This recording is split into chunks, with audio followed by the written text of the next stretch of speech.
Hi, this is Zena Harris. And I'm Mark Rabin. Welcome to the tie-in.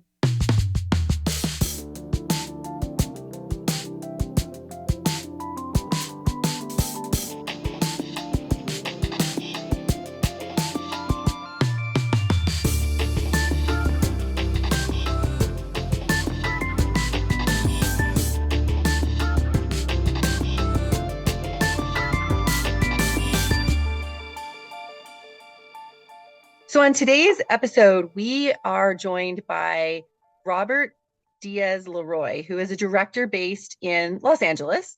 And I met him a few weeks ago at the NAB show and was just struck by him immediately. You know how you meet folks and you're just like, you just feel that you're on the same wavelength. I mean, I felt that Totally. immediately with him. Totally. And I remember you calling me right away and saying, Mark, I met this most amazing guy and he's using batteries and making real change happen. And we need to interview him. Yeah. Yeah, I was super excited. I was a little nervous. I didn't ask him at first when I first met him if he'd be on the podcast. But after talking with him there, and I went to a showcase that he did in LA for one of his short films where he literally showcased how he was using batteries. And I mean, it was all out in the open on the screen. It was amazing. And we had just a lovely conversation and I talked to many people involved in that project. And the way they talk about him and how they liked working with him, it just made me think, this guy's really special. Like he takes care of his crew. Yeah, and also, I mean, I think it's going to be interesting around hearing how he's pushed the boundaries and managed to Yeah. to stay within the boundaries of the industry while still making those changes. And really look forward to hearing how he's accomplished that. Yeah, me too. Me too. Well, let's get started.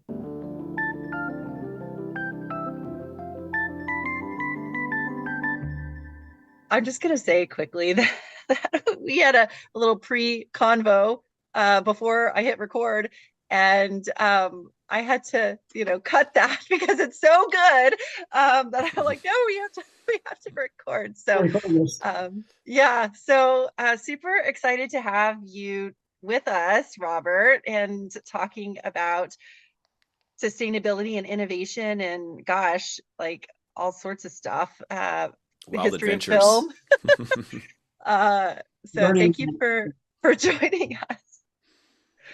Well, thank you both for having me. You guys are kind of like I was saying before we started recording.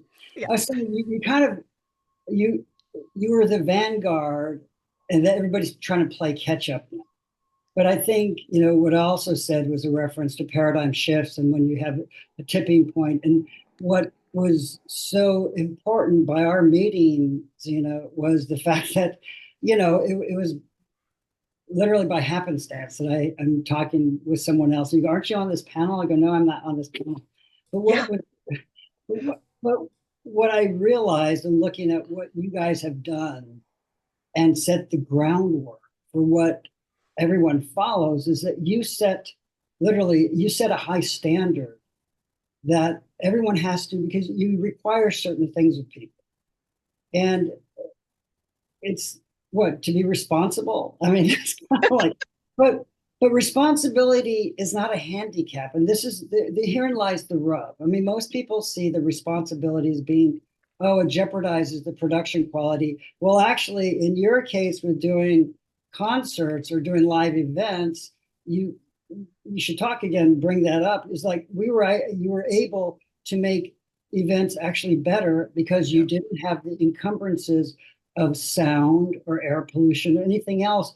And you were able to put concerts on in unique situations, which, people don't worry. When we're recording sound on a film, when you have a Jenny going and you're having to put it 3 blocks away because of sound contamination, the same thing goes for an event. If you're a DJ and you have a Jenny sitting there, or you're just like, you kind of lose what I call it's this creative envelope that we exist in. And when you go into a theater, when they say, please turn your cell phones off. Well, they actually mean that. Please turn your cell phones off because it becomes a distraction. And so in this creative envelope that we work in, we want to make it pristine in a way. And one of the things that I've realized is that, and is it a byproduct or is it by intent? It becomes an interesting discussion.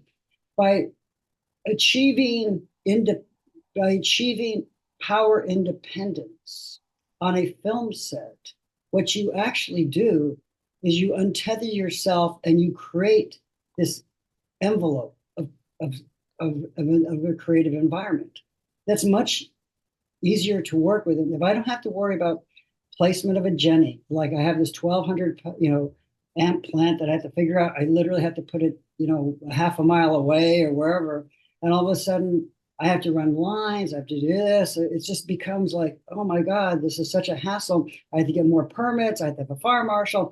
I mean, the cascade of impact goes on and on and on and on and on. Well, if you create an environment that go, well, the new lighting technology has evolved to such a level that we can do incredible lighting. That it's the same. I go, we're testing out so many lights now, the equivalent of 10Ks that I can run off of a single battery. So I can run a 10K. Nanlux has just come up with this incredible 10K that we can place it anywhere and run a 70-pound battery to run this thing. Well, that's an evolutionary paradigm jump.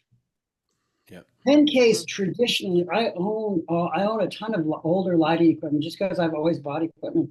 So a traditional 10K would weigh 120, 150 pounds. A Mole Richardson tungsten light would have to use about close to 90 amps of power. So it means you have to have a big unit powering that. If you want to run more than one, I mean, it just uses up so much power, whether you're on a Jenny or inside a stage.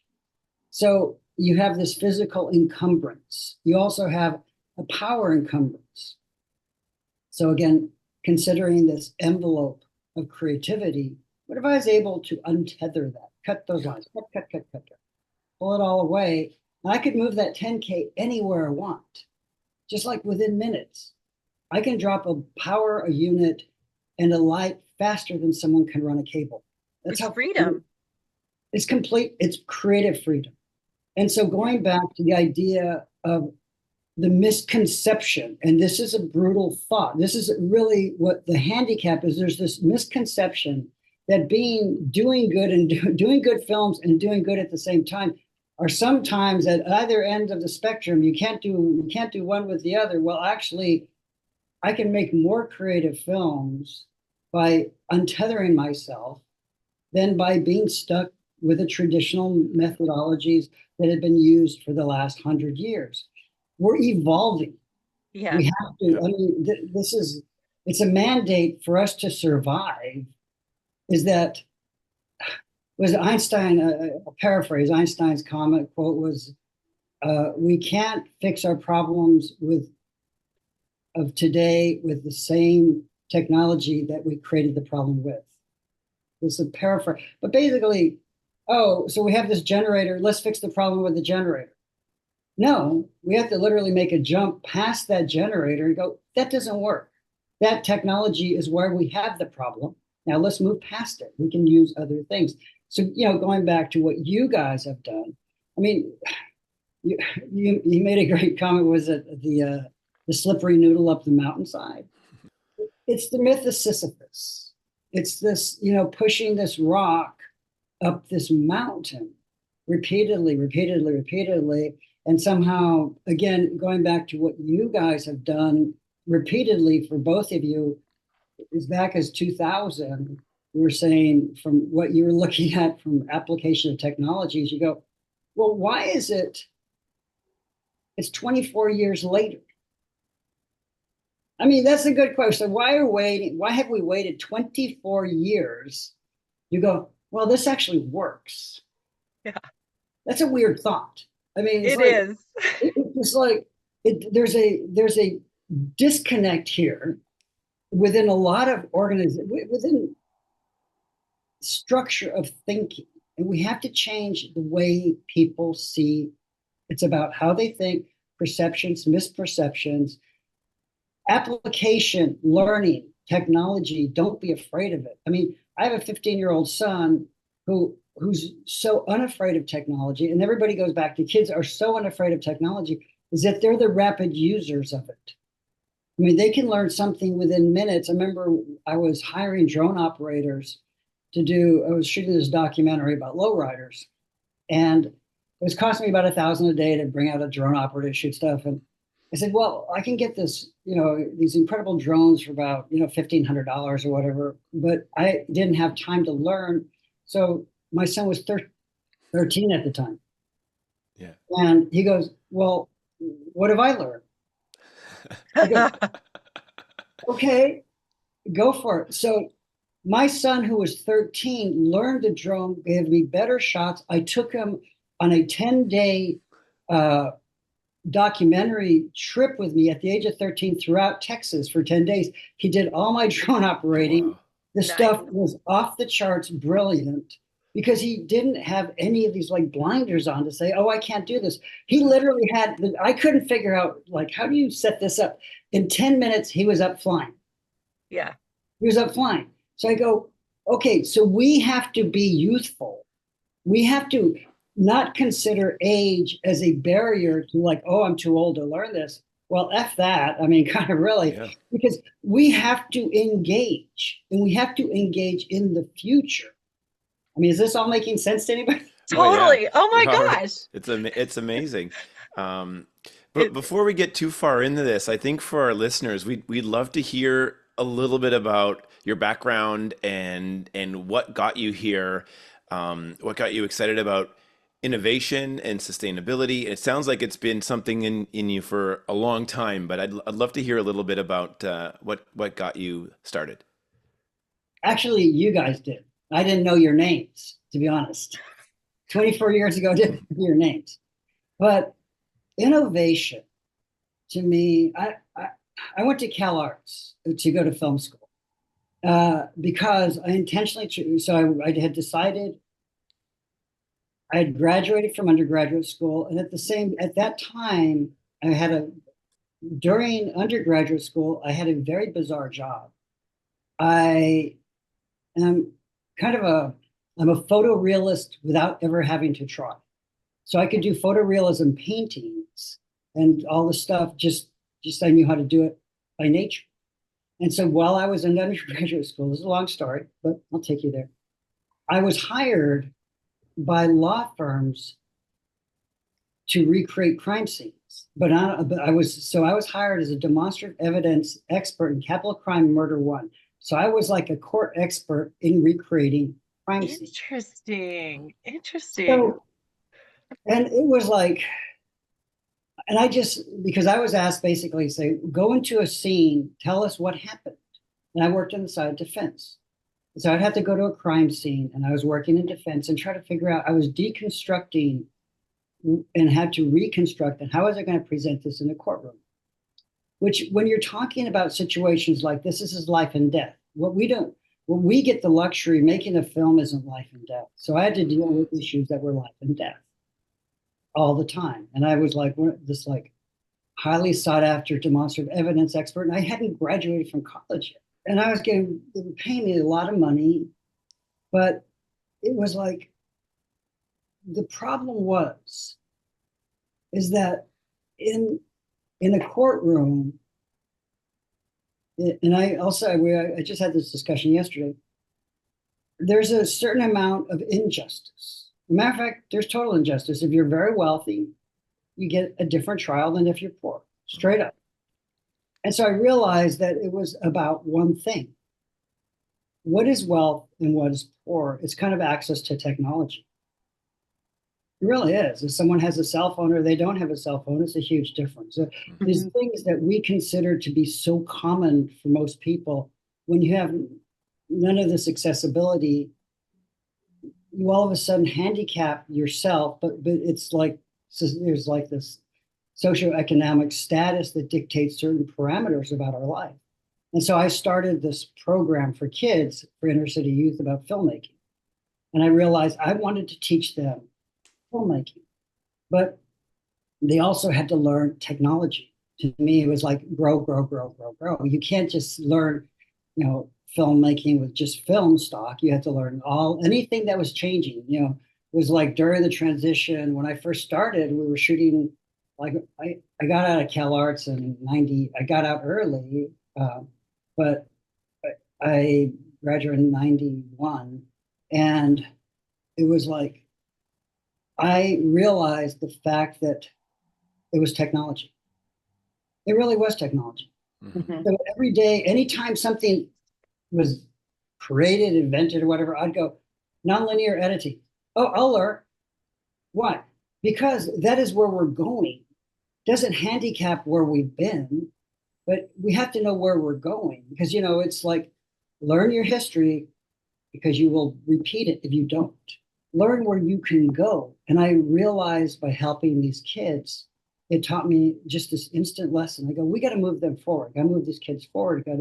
You're always holding a carrot in front of someone because you want them to kind of chomp at it and you give it to them, but you want them to always force them to go forward. So it was like from the crime world, I realized I don't want any of these kids to end up on death row.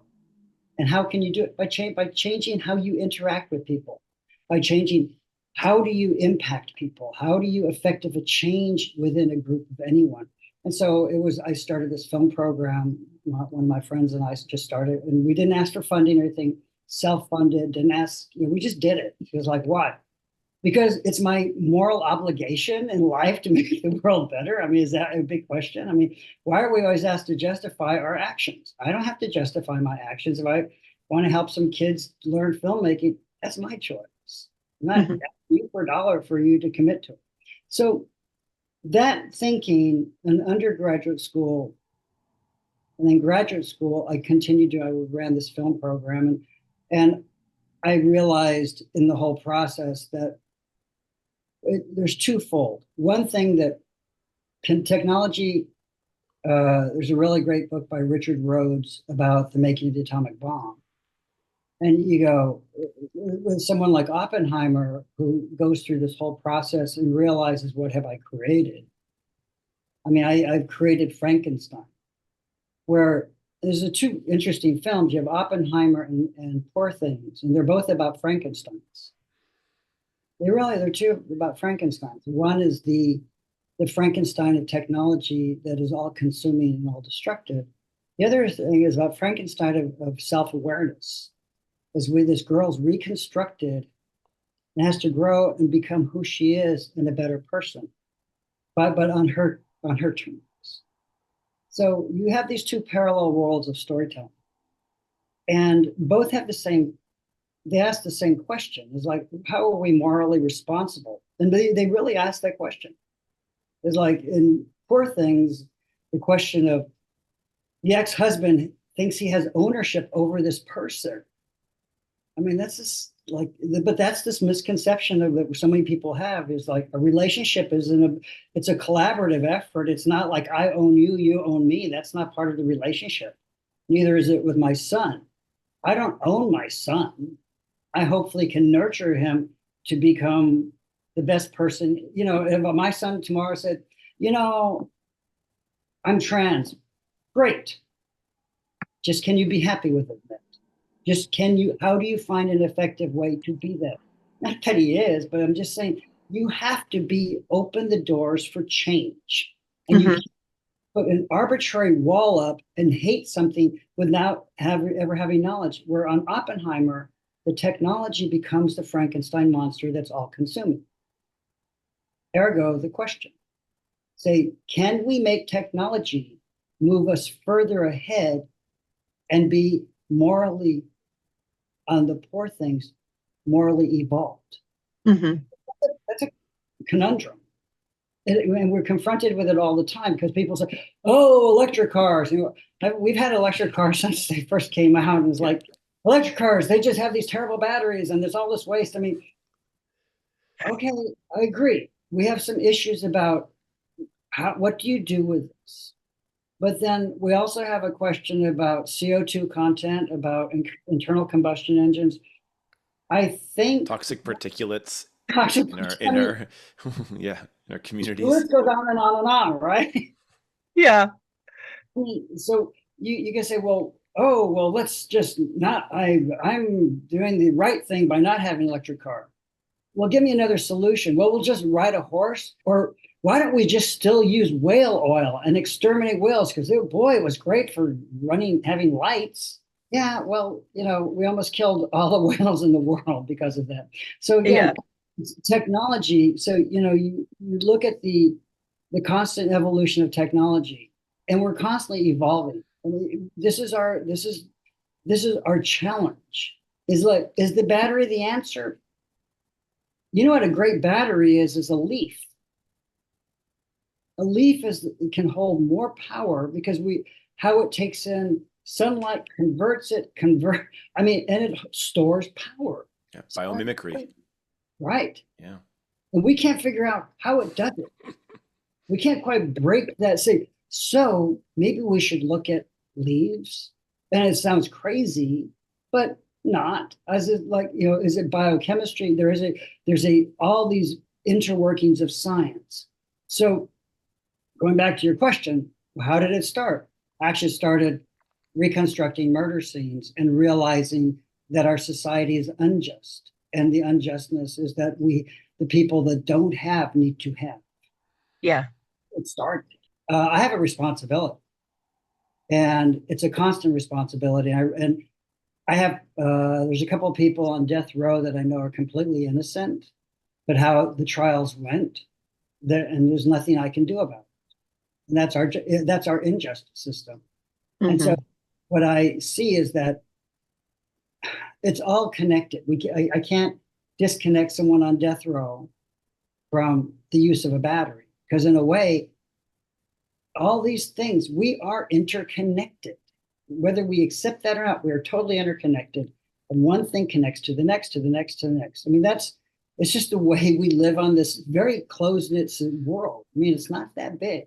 The way you talk about this, of course, it just makes so much sense. And I mean, to me anyway, like I remember when we first met and heard, you telling me a few stories and whatnot. And I kind of looked at you like, I've waiting to meet you for 10 years. Like I've been waiting for someone to talk about this, in a way that like totally syncs with how I've been thinking of it. And that's how I feel about Mark too. And you find these people that just kind of like somehow get it in the same way you do. And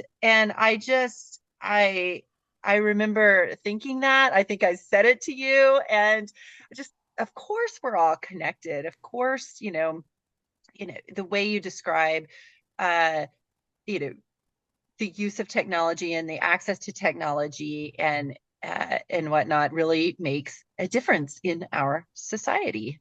And I'm curious, like it sounds like you have always been pushing boundaries in your work, whether it's in those early days or now.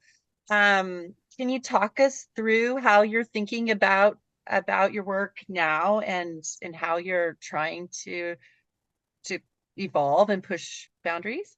Yeah, well, I think, so I have this horror series called Dark Gospels that I think I mentioned. I'm doing a webinar about how we made it. And it's called The Illuminations of the Dark Gospels. And really, it's about the illumination of darkness. And so people say, well, is it just a horror series? No, actually, it's because I dealt with murder cases and how murder is so confusing at times. What it does, the series opens up with an exorcism taking place and the girl dies. So the next 7 episodes, actually the 8 episodes, are deconstructing everyone that was in that room, what really happened. We have a priest that shows up late in the last 30 minutes of the thing on heroin, does this exorcism, the girl dies. We have 2 other priests in the room. all hell breaks, literally and figuratively, all hell breaks loose. And you go, well, it's a horror series. Well, no, actually, it's a series that questions, it links everyone in that room to what they had done prior to that moment that they got into that room. So what really happens, it's like Lifeboat. It's like Steinbeck's, Hitchcock's Lifeboat, where everyone in that room is there for a reason. And what the journey is, the purpose of the journey is, it is scary because it does deal with this whole thing about exorcism. Whether you believe in supernatural or not, it's kind of not really the point of the show. What the point of the show is that perception. So, you can go down a journey and say, what do we see? Now, are you going to show Dance with Light on this thing? You're going to show it, right? Yeah, sure. Yes. Okay. Yeah. I want you to talk about it. Well, it all goes hand in hand, actually. Okay. So, Dark Gospels is this series about exorcism and crime, and it talks about moral responsibility and what is the right thing to do. A Dance with Light is very complicated if you watch it very carefully, because what it is, it's a fiction within a fiction within nonfiction. There's 3 parallel stories going on simultaneously within 4 minutes. It's a story about this couple who are not speaking to each other. They're actors, that they're both consumed by their phones, or they're having these conversations. When they arrive on set, change. Even the aspect ratio changes. Everything changes. Now we're in this beautiful film. And he declares to the world and to the audience and to the girl his love for her. Yet she's going to move. Obviously, she can't stay for whatever reason. But they will always have, and they'll go through this beautiful dance sequence. He's left in the metaphorical rain of tears behind him as she gets in the car, bathed in red, drives away. It's a tragedy. It's in truth, it's like La La Land. I mean, La La Land's a tragedy because here's these lovers who choose what? They choose stardom, they choose fame, they choose celebrity, they choose what their dreams, but to forsake love. So what I did was, and at the same time, I don't ever mask the technology or how the storytelling process is going on. If you watch really carefully, you actually see the boom operator, you see the jenning, you see fog machines, you see all this stuff happening right in front of your eyes. Yet, as an audience, they're still compelled to watch the story. And you're still compelled to which story is real? Is it the story of the dancers? Is it the story of the actors? Which parallel story is real? So in a way, it's a very dark tragedy. So A Dance with Light could just as easily be called A Dance with Darkness. And what it questions us to really assess. So, what, to me, the most interesting thing about filmmaking, Elvis Costello said, if you're going to write a love song, never say the words, I love you. Mm-hmm. Say it. It says, you invalidate this love song by using this declaration, this is standard words. Don't ever use the words, I love you. Even though he didn't write My Funny Valentine, My Funny Valentine, Sweet Comic Valentine. It's it's such a kind of contrary song. You listen to the words of really great lyricists, they play contrary. They will say something and mean something else. Same thing for filmmaking. What I try to do is, in the process of being a filmmaker, is also be subversive. I'm very subversive. I mean, I'll be the first one.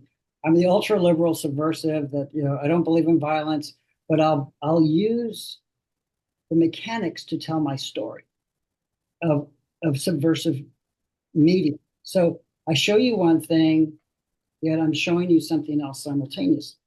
So actually, A Dance with Light is actually it's a concept piece for a series, for actually a feature film.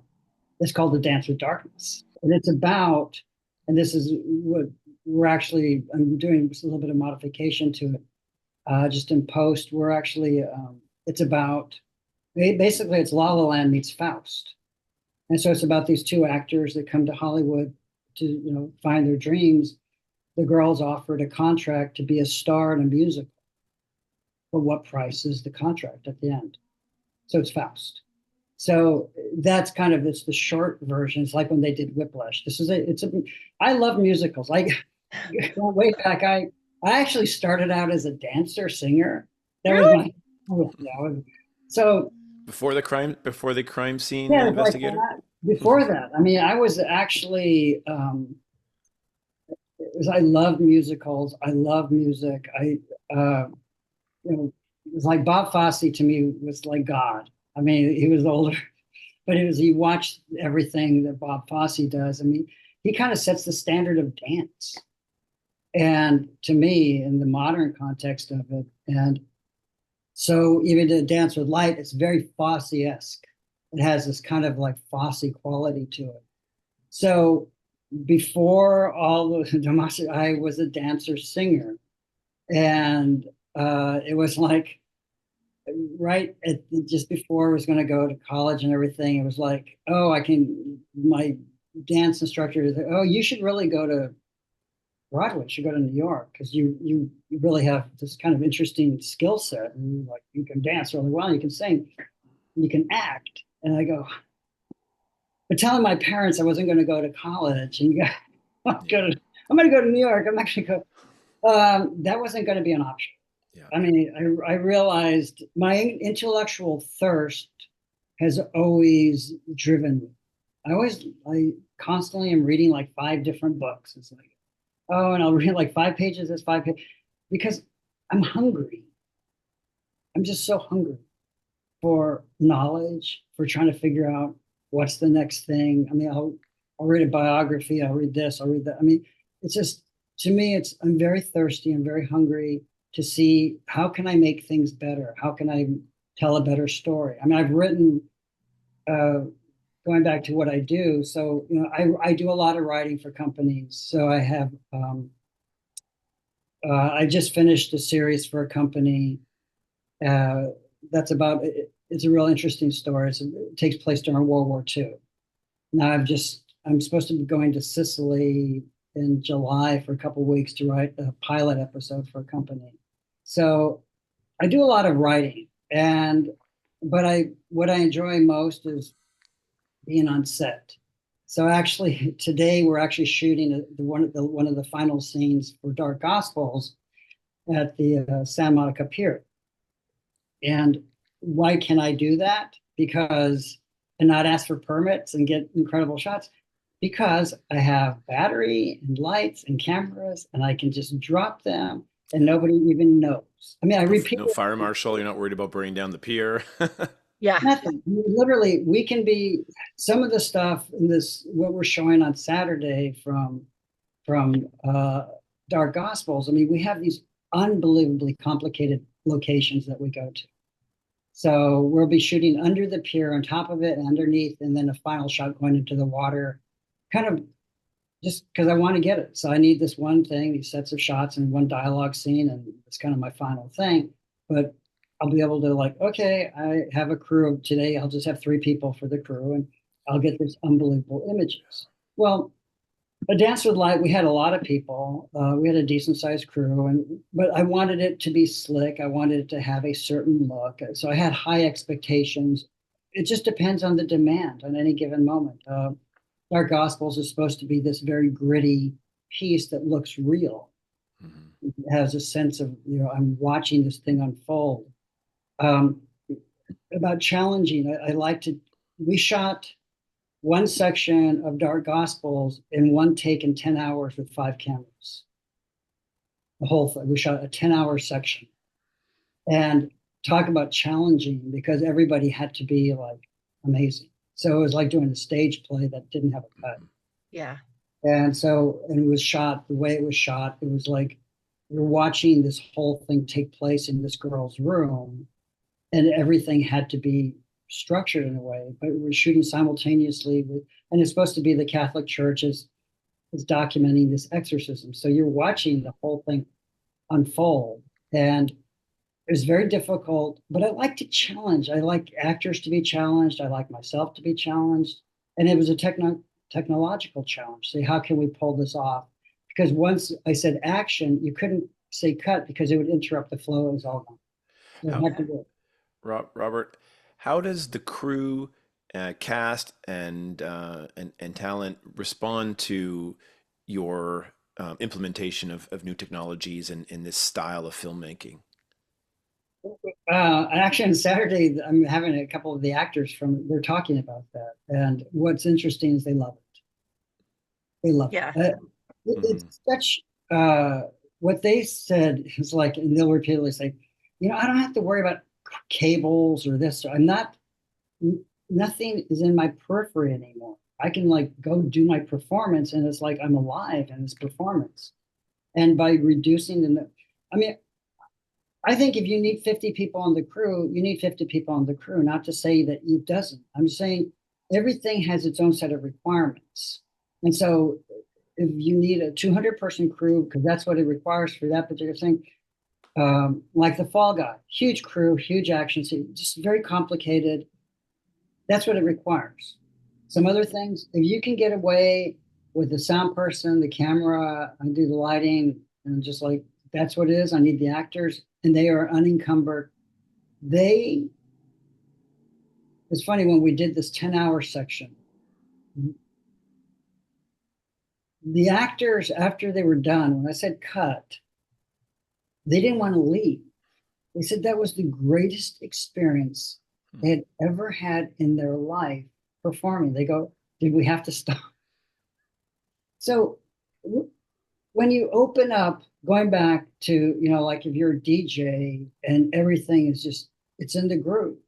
It's just like this continuous loop. What makes great DJs is that it's an endless loop. That's what a DJ is. A DJ can weave the complexity of sound in such a way that you can take something from the Clash and something from Benny Goodman and somehow fuse it together. Right. You go, But they're also sensing what the crowd wants before it knows what it wants too. So there's some element in that in your take on it, right? You're sensing where the industry is going, where the technology is going, and also the general sentiment of your team and the oh, actors. absolutely. You're absolutely right. I mean, your job, I mean, as a director, what my job is, I mean, so I'll write something and people go, are we going to rehearse? I never rehearse. I just like, now what, do you want to do table read? No, I don't do table read. Why? Well, I've hired you to do this role because I know what you're capable of doing. It's like knowing what a light can do. So I know what that light can do. I don't need to do a table read of the light. I just know what the possibilities of it is. So when you come to set, what a DJ has to do, going back, it's the most important thing in acting is learning to listen. The most important thing, bar nothing. I mean, you could forget a line, but if you truly listen to the other actor, what they just said, you know exactly where you. Mhm. You're reading the room ahead of time. So what a DJ has to do, like you just said, they sense it, they read it, they're listening. They have the ability of how we can perceive time and space isn't as limited to how we perceive things as that we think it is. We're actually much more intuitive. We're much more capable of going places. That's what makes great music. I mean, again, it doesn't matter what you love as music. My son plays the violin and he took up drum line. It seems like two extremely different things. And he does marching band. It's like, and all of a sudden he loved all of it. And say big bass drum, violin, two extremely different things. Not so. It's all music. It's Mhm. all finding the pathways. And so when a DJ or a director or an actor on set feels safe, feels that this is part of a creative environment, Do you give anyone room to fail? Absolutely. By putting, to me, is like, oh, I couldn't remember the lines. Don't worry about it. Don't. Hmm. I can't remember the line. You'll know what to say. Just listen to the other actor. You'll know what to say. And so Yeah. you create an environment. And this goes back to sustainability. It goes back full circle to the very beginning of the discussion, is like, how do you make people in any given situation feel that they are safe and secure, that they have a roof over their head, that they can pay for their rent, that they'll have a job, that they'll have a sustainable career. It goes back to sustainability. People forget the most important thing about sustainability is sustainability of someone's ability to survive. That's sustainability. That's the Thrive. core thing. Yep. Keep it all Yep. the way from batteries, gasoline, just decent food on the table, a career that you can trust you're going to have next week. And this is sustainable. This is a mindset. So when going back to why did I do this, it goes back to the being in a courtroom with knowing someone had nothing in their life. I mean, I had a case, this tragic person. I mean, he had never been to day in school, was being given heroin by his mother from the age of 6, sexually molested, being pimped out by his mother. I mean, it's just like effed up. He had never, ever having a safety net. Yeah. Did he have a sustainable life? No, it was like zero sustainability. And I think about that person often, and it's like, I wish I could have influenced that child's life. Just where was I during that course of that child's life? So Mhm. they end up being a serial killer. Well, yeah, who failed? They failed, yes, as a person, but society also failed and didn't protect them. So Right. sustainability is also about creating levels of protection. Like we create shells around every group. So on a film set, you have a shell that's impacted. So you go, oh, I got to make sure I have power for each of these elements. I got to make sure the crafties are going to make all these things.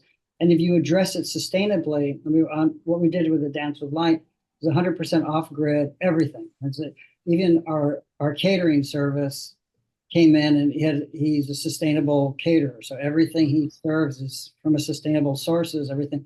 And then he usually so we plugged him into our power system so he didn't have to use.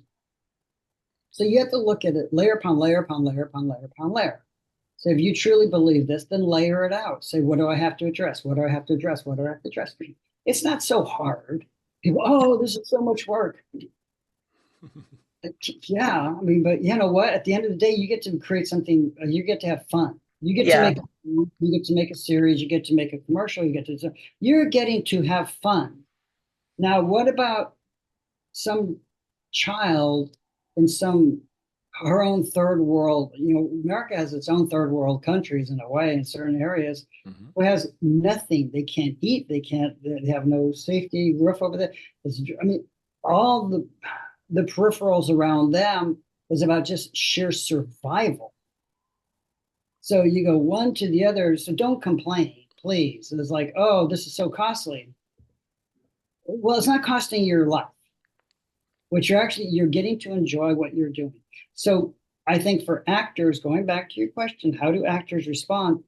When you create a secure environment that they feel good about, that they feel good about why they're there, why they feel good about what they're doing with their performance, whether it's a horror movie, a comedy, whatever it is, a commercial, uh, whether it's Bridgerton, Stranger Things, The Bear. Why are those? You look at The Bear. Why is that show so good? It's just on target. But you know that cast is just connected. You can just see it every time you watch those episodes. Everything just locks in place. Why? Because someone from the top down gets it. Mm-hmm.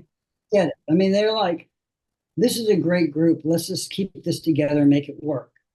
And so what people do collectively is that you create relationships, whether it's the three of us, whether it's 30 people beyond, whether it's the 100 people listening, whether you extend those relationships.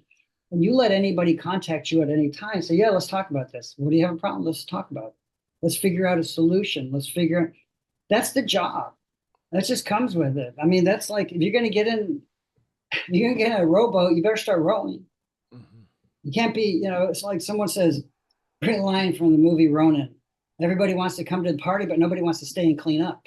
Mm-hmm. Part of the problem or part of the solution or just part of the landscape. Which one do you want to be? Plain and simple. Yeah. I would rather be part of the solution. Otherwise, you are part of the problem. And that goes back to the whole thing with Einstein saying, you can't use old technology to fix the same problem. You got to evolve past that. Hey, what are you seeing out there behind the scenes in entertainment? We want to know. What's inspiring you? What's frustrating you? Get in touch with us at tieinpodcast@gmail.com. That's TIEIN podcast@gmail.com. What I loved, I came down to the A Dance with Light showcase at the Culver, and in talking to people and hearing about how that was made, and the vibe was so positive, and people were genuinely excited about being part of it. And I'm talking like every crew member I talked to in different departments, everyone seemed excited about being a part of something positive. And I think that has a lot to do, as you said, leadership at the top, and creating the space, the creative envelope, as you'd said earlier, to allow people to do their best work. And how do you foster that?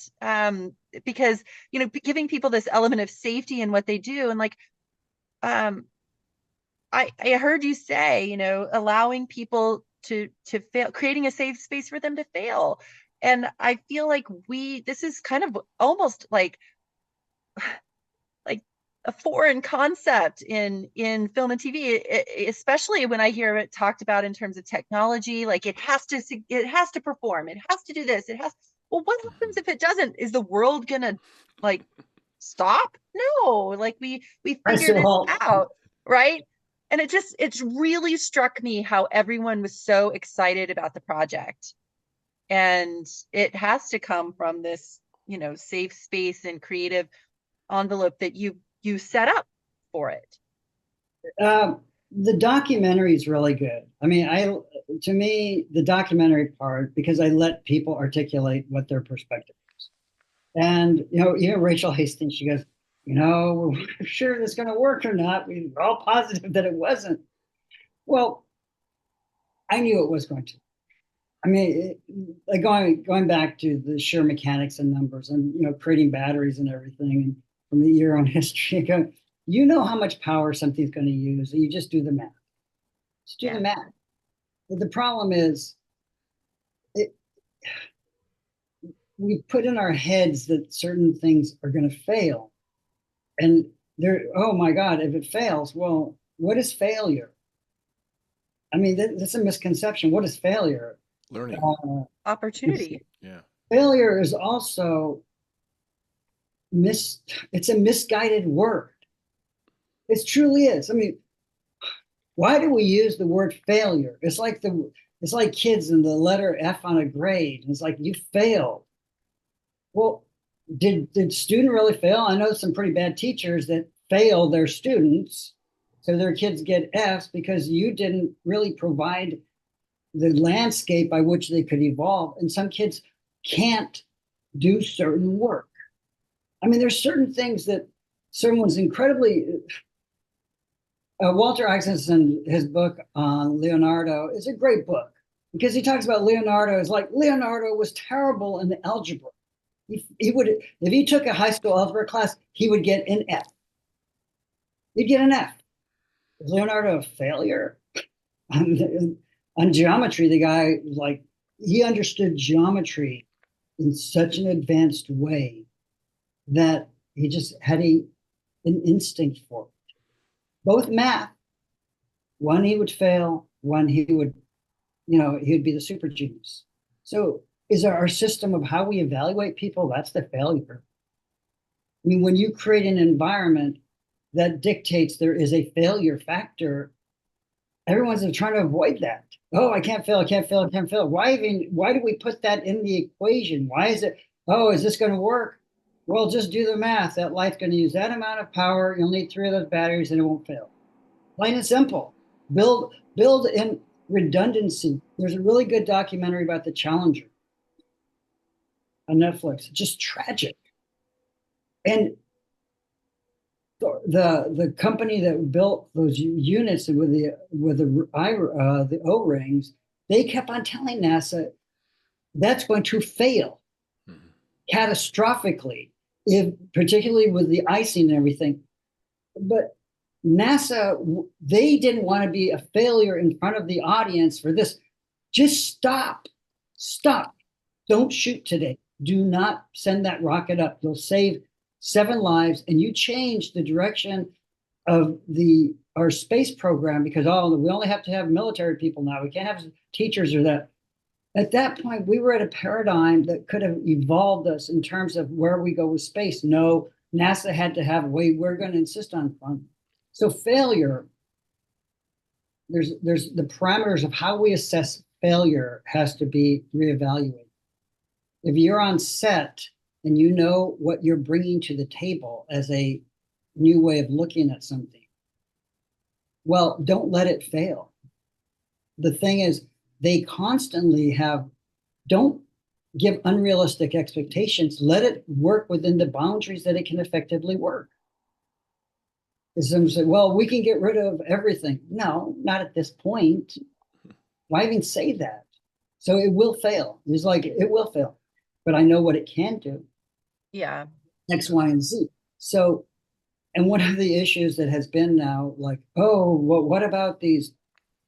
I mean, Moxion, there's a few other big battery systems, 600 amp hour units, send them out on locations, and they go, well, but they'll run out of power. Then we have to take them back to the grid and recharge them, and you're pulling power off the grid, blah, blah, blah, blah, blah. I go, well, what if I could figure out a way to charge on location without being on the grid? They can't be done. Who said it can't be done? Well, there's too much power requirements. Like, what are you looking at?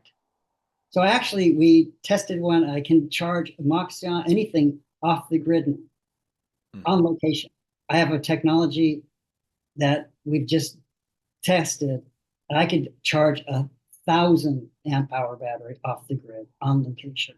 As long as you have grid power nearby. No, off the grid. Off the grid, okay. You mean with solar? Nope. No? Hydrogen. No. Well, it's a combination. It's a hybrid. Yeah, tell us about the technology. Turbines. Oh, yeah. Turbine. Yeah, gas Okay. turbines, flex fuel turbines. Well, I can use methane. I can actually use gas with mixed with hydrogen on a small turbine. I can charge a Moxion faster than on the grid. Yeah, brilliant. At location, and we've tested it, Nice. and it works. And it's just Nice. plugged in. So everybody said, "Well, how do you do this?" So I go, "Well, give me a challenge." I don't know. I'll that one. I don't. Our point, again, going back to the idea of failure, people are trying to figure out how will it fail. How I push things to where my idea is break it, and then you by pushing it. I guess in a former life, what I would have been is a test pilot. In truth, you could have put me into any, high-speed jet, and I would just go faster and faster and faster and faster. Why? Because you want to see where it snaps. Mm-hmm. You want to walk right to that edge of braking. Say, okay, how do I fix this? You just don't break it to break it and say, oh, we're all fucked. We walk away now. No, we actually have to push things right to the breaking point and know, okay, that won't work. How do I implement change to make it work? So bringing a small turbine on set that is almost totally silent, even if I charge on my off hours, I can literally, with gas methane gas from landfills mixed with hydrogen has a zero carbon imprint. Zero. So you go, I can recharge with zero carbon imprint and actually cheaper. If I just use straight methane, it would be cheaper than being on the grid. Yeah. And so you go, well, wait a second. So so someone who wants to be adversarial, so well, this doesn't work. Well, it does work. So where's the problem? Where is our problem here in this line? So old mindsets, and also old equipment that still there are people, trying to get an ROI for that equipment. And this is what we have. And, how did you overcome that, saying, look, this is the equipment house that what we have, and this is what you're going to use. Cause that seems to be one of the barriers that at least we come across quite a bit. A24 as a film company came out of nowhere in a way. I mean, A24 now makes the best films. I mean, it's like, how can they all of a sudden come from zero and all of a sudden you go to the theater and that's all there is A24 films. The studios can't make a film, but A24, Civil War, this. It's like, how did that happen? Well, because they chose to go there. I think collectively, this is how you solve the problem, to be honest, is that collectively the innovators of technology have to be content creators. You do. And so you go, okay, well, if you're not going to fund it, I'll find an investor who's socially appreciative of what I'm doing. F you guys, we're going to make content. And then what? That we make content? Oh, wow, what a unique idea. Why did I do Dark Gospels? I own the property. I self-financed it. So we already have offers to buy it. I mean, so I own it. I didn't ask anybody's permission to do it. Same thing when we did Dance with Light. I go, we're just going to do this. And so I got, Nanlux and all these Mox and all these people partner up. So, okay, we're going to make this thing. The crew, I wouldn't ask them to do it again for free, but they love doing it. They came and work for free. I won't ask people repeatedly to do that. But if you have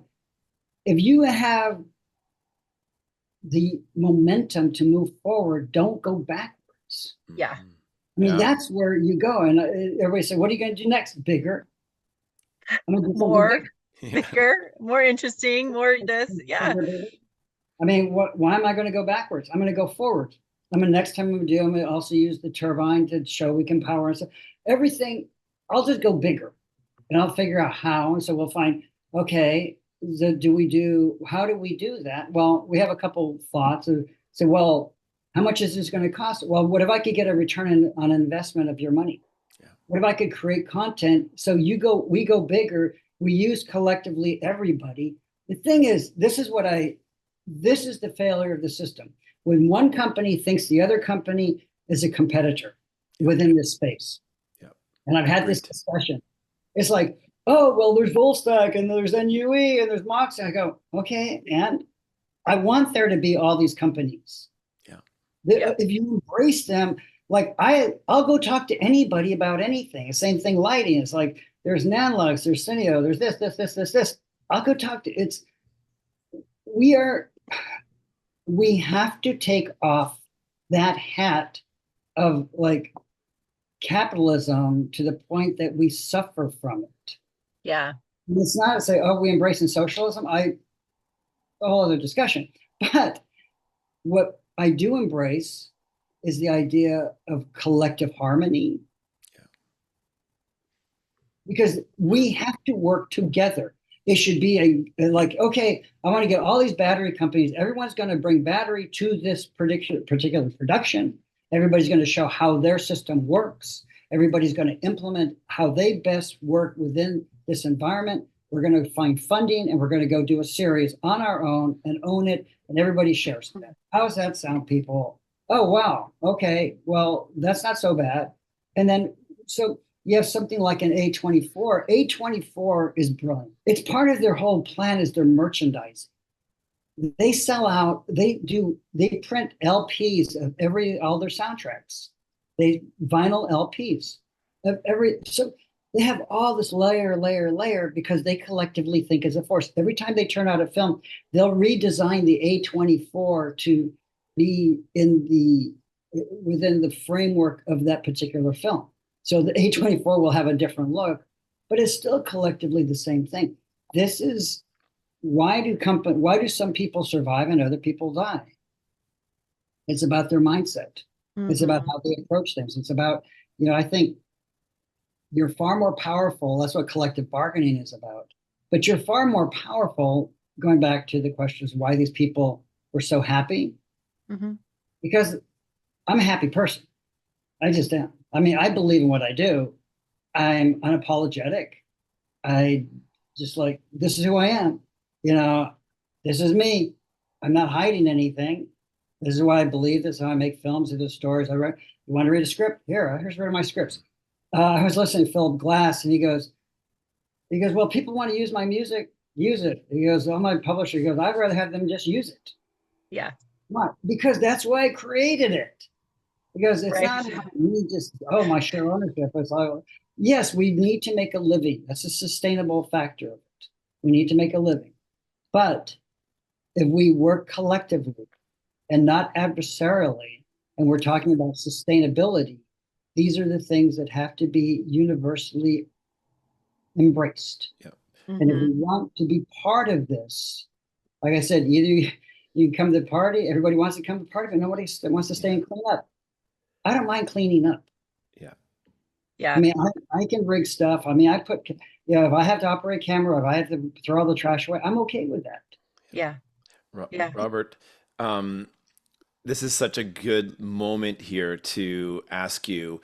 One of our goals here for the podcast is we're looking at creating a playbook and guiding principles around sustainability and entertainment, and asking everyone, what would be the first or top 3 guiding principles that you would add to this playbook from your experiences and what you're seeing the industry and where it's going? I think the most important, the primary thing that people need to first address is, it all goes hand in hand, and say, what's the problem? What's the solution? It's about education.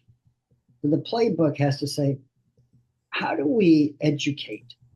Because education is a black hole. See, my playbook would say, let's start with the black hole. The black hole is the fact that we need to fill it. It sucks people in. So what we need to do is say, what is the problem? There's the resistance for everything we're doing is about, there's a problem. So we have to fill that gap. So we let the problem lead us. Because if you let the problem lead you, you can supply the solution. The problem with science, and all scientists realize this, is that the problem with science is that you do an experiment, but by the fact that you do the experiment impacts the experiment. It just does. I mean, how do you count gamma particles? Everything that you do impacts that. So the real issue isn't like, people think, I've created it, now everybody's going to use it. I've heard this 100 times. I have this great thing. Why isn't anybody using it? Well, you left the one part of the equation out, is that you have to make sure that what you've created is filling the gap of what they need, and whether or not they know it. So every time innovation, for innovation's sake, is at a loss, because nobody knows. Like, I have this great invention. Well, nobody knows what to do with it. Instead, assess the problem. Find how your solution fits within that creative niche of need. That, to me, is part of is the most important element of the playbook. You need to figure out why what you've created fills in that gap in a real interesting way with that. Because it's a very complicated question that you asked. It's actually a brilliant question. Because every time I've taught acting, because I've taught a lot of acting classes and I use the same philosophy, is that what's a great performance? It goes back to your question. What is a great performance? Because it's like we don't know what a great performance is until we see it. We don't. But once we see it, go, oh my God, that's a great performance. Mhm. So it actually does this exact same thing. So everyone on the waterfront, I'm not a big fan of Elia Kazan just because of the whole blacklisting thing, but he does on the waterfront has some of the most amazing performances. But I should have been somebody, could have been somebody. Now I'm just, so it's Marlon Brando's monologue in the back seat with Rod Steiger. It's been parodied, but you watch that, and it's one of the greatest film performances ever. And he creates, so what actors do with a great performance, without you knowing it, there's a black hole that they create that the audience gets pulled into. You go, oh my God, that's great. And you don't know why. You'll watch something and you'll just, there's a moment in The Elephant Man when John Merrick is sitting with Anne Bancroft and they're at tea and he shows the picture of his mother. And she's so pretty. And Anne Bancroft just starts crying. And as the audience, he doesn't, he just shows this photograph and you're taken to this person who's so disfigured, but he's so humane. He has more humanity in him than all of London combined. It's a black hole of a performance. We get sucked into the moment. Same thing for everything. It's like we have to know how we fit in. And so we're not creating things in our own vacuum that we go, oh, it's just going to be used because I created them. And I see this, like I just went to NAB and you see so many of these very independent filmmakers, or not filmmakers, independent creators of pieces of material. And some of the stuff is brilliant. And it's like I walked in, this guy had this interesting solution for Dana Dolly, but it's just like, and it was just him and his father were in the side of this booth, and I went to talk to them for a half hour. And they go, it was absolutely brilliant what he had created, but you could see the problem was no one else saw it. Yeah. No one else saw that. So I always look for the outliers, because you are the outliers. And so you have to accept that responsibility as an outlier. Say, I'm an outlier. So, okay, big deal. But by knowing that you're an outlier, you also have to know that how do you shift the paradigm? Well, the thing is, only outliers can shift paradigms. If you work within the system will maintain its own. There's no momentum. It just exists as the beast, as the all-consuming, like I'm hungry, I'm hungry, I'm hungry. It's the outliers that create, like you yourself, Mark. You actually jumped into battery technology way ahead of everyone else. So you're an outlier, but you could see where it could work. Now, what's happened, you were actually years ahead of the technology still to catch up with you. Mm-hmm. With what happened over the last 2 years, are companies, all these companies that have LED technology that is just changing everything. And one of them is like Nanlux. What their lights do is incredible. They have this ability to light that's at the same level of a 5K or 10K with a Fresnel lens and everything. That didn't exist 24 months ago. Mm-hmm. So you find parallels that where your technology and their technology join together.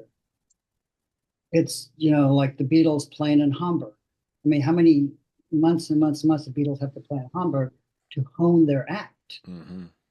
It's like that 10,000 hour thing. It's like, it's real, whether or not we accept Bill Gates, 10,000 hours by the computer, everyone.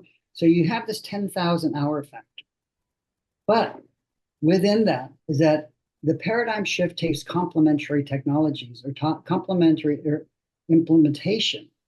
So Louis Armstrong with his trumpet. The technology is his trumpet. He is the creator.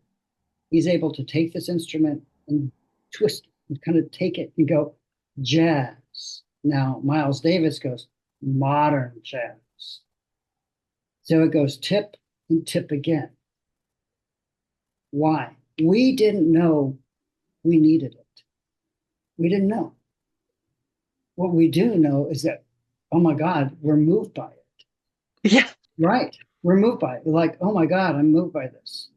Yeah. The playbook has to see itself as an organic beast. It has to be alive. It can't be like fixed. It can't be rigid. The playbook has to literally evolve and has to be constantly say, okay, what are the rules? What are the rules? What are the rules? How do I break the rules? By breaking the rules, I'm the outlier. But by being the outlier, I can't. You with the batteries were so ahead of the game that technology had to catch up with you. So all of a sudden, once it did, it went like this, boom, now it is. But other battery companies have come into play, so they're taking advantage of all your work, good or bad. I mean, and the innovators that have used them and taken them to the next level. Because I always say, we just created the battery system and the power system. It's the users, the gaffers, the producers, who've taken that technology and gone and said, hey, look, we can do a whole production with no emissions. I mean, that's exactly what it is. And we're doing that now. And now it's to take that knowledge and the technology and showcase that to the other productions. So there has to be a knock-on effect. What I love about film is truly beautiful because it references each other like no other industry I've ever seen, right? So what you're doing in LA, someone's doing in London or New York or India, wherever in Bollywood. It's so I think that's the power of film, and we have to be able to do it with film, right? Film is a great market for this. One last question. Do you, in your actual scripts, do you include sustainability in there? Is that part of the storytelling when it's possible? Well, it's by action. So in the storytelling process, it's by choosing uncompromised locations that otherwise it would be impossible by traditional methods. It by its own action of where I shoot becomes sustainable. See, so is it part of the story itself? Not really, because then it becomes propaganda. So the balance is like, how do you, well, you could say, is the Dance with Light propaganda? No, because it is the story. Mm-hmm. The story of A Dance with Light it's like I said, it's a narrative within a narrative. So it's a fiction within a fiction within nonfiction, a narrative within a narrative within a narrative, is that its purpose is to embrace the technology within the storytelling process. So what I actually have a proposal to do a music series based upon going to most unusual locations, having everything sustainable, try to get high level acts that believe in sustainability. But I would like to go to areas in the different parts of the world that have problem with power. And so if you could find different villages or different locations, and then what you do is you leave all the batteries, leave all the solar equipment, leave it as part of the city. So here we're giving this to you to use as part of your thing. So you can make this incredible piece of music in some place in Africa and say, okay, now here's the batteries, keep them. Mm-hmm. That to me would be an impactful way to actually do it. So you show the technology, you show where you're the location, you expose people to these unique environments and unique situations. But at the end of the day, when you walk away, you just don't pack up and leave. You actually leave part of yourself behind. Mm-hmm. That's the idea that I have. It's called set list.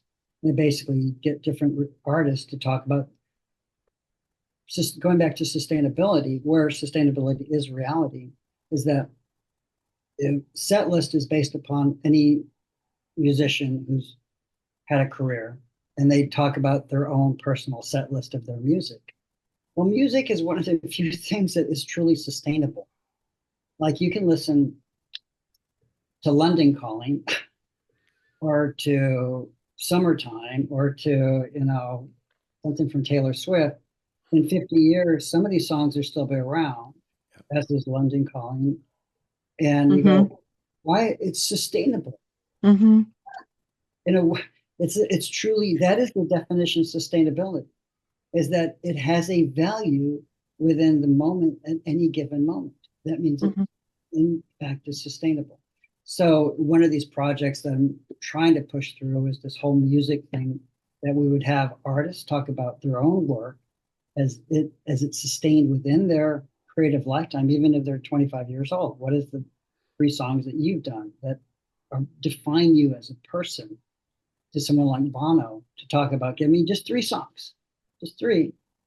What are those 3 songs as part of your personal set list that define you as who you are? And then at the same time, show how it's being done. That's a project that I'm, working and putting together, because I love music. I think, it's just, music's one of those pieces of the puzzle, like saying, why is that song good? I don't know. Just I that is, know. it's the black hole, but it fills in. We're pulled to it. So that's my whole thing about the black holes that we create. We are the event horizon pulling things into us, and we fulfill that gap.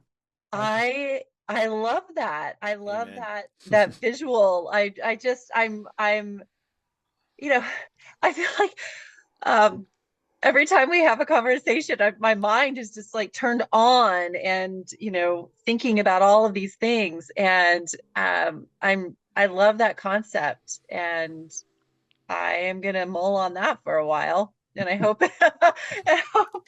I mean, thank you. Thank you. It Thank you, just Robert. goes to show that there's just so much to learn from each other. And, to your point earlier, we're all connected in some way, and this is going to touch someone in a way that we couldn't even imagine. So I appreciate you sharing all of this with us and taking the time. Oh, you guys are you guys are the event horizon. Come on, that's what I'm saying. We're trying. We're trying. One of the things that I found myself saying a lot is, we need to be telling our own stories of all the cool stuff that, Mark and I have seen, and other people, have seen, and, behind the scenes over the years.